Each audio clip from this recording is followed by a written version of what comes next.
Hi guys! So, ayun, ang lakas ng ulan. Talagang may bagyo. So, samahan niyo akong kumain kasi wala si Mau nag-work. So, meron kaming binibilang ihaw-ihaw dito sa amin. And masarap kasi yung sauce nila. So, meron tayo dito gizzard. Ano bang tawag dito sa Tagalog? Balon-balunan ng manok.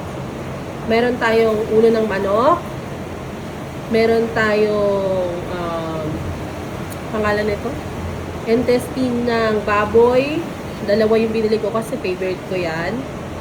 Tapos meron tayong isaw ng manok, dugo, tapos chicharon bulaklak, and yung tenga. So, ako lang ang kakain, so okay na to sa akin. Tapos, nakabili na ang aking asawa ng red rice. Ayan. Kasi wala rito sa amin. So, sa bayan pa yan nabibili. So, ano pang hinihintay nyo, Team Riza? Mga handa na. Kain tayo. So, unahin natin ito. Masarap yung sauce nila rito kasi yung mayroong malapot na sarsa tapos suka, pinagsama ko na lang. Maulan. Wala ka. Wala kasi yung hangin. Kain tayo, guys.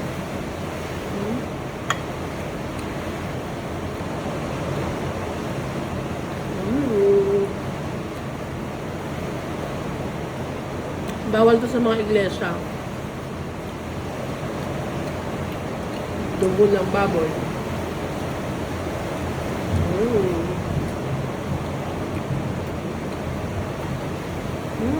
Sarap. Tenga.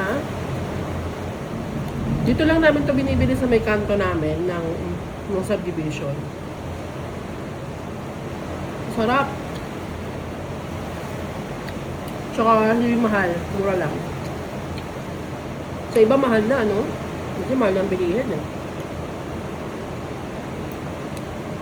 Sarap. Kababiyahe lang ni Maui, eh.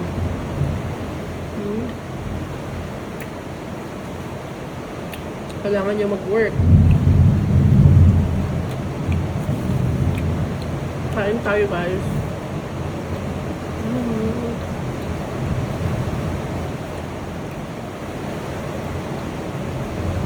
Sana wag mag-ano, down out.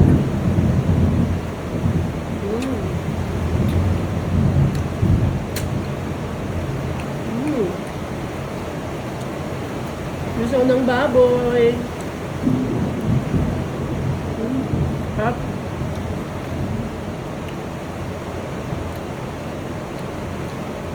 Tinatawag na tumbong. Sayom. Nagulat ko to. Ngayon lang ako kumain ng inihaw, ah. Nag-crave lang ako.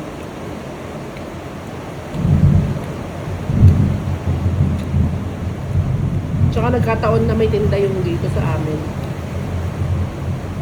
Kasi lagi yan sila ng ubos. Kasi maraming bumibili.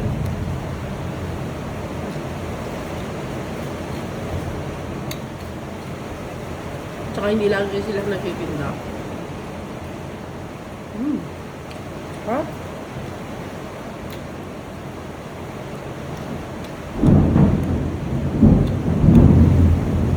Hindi na dapat ako kakain kasi si Maui nagsaing bago umalis. Kain tayo, guys. Sarap.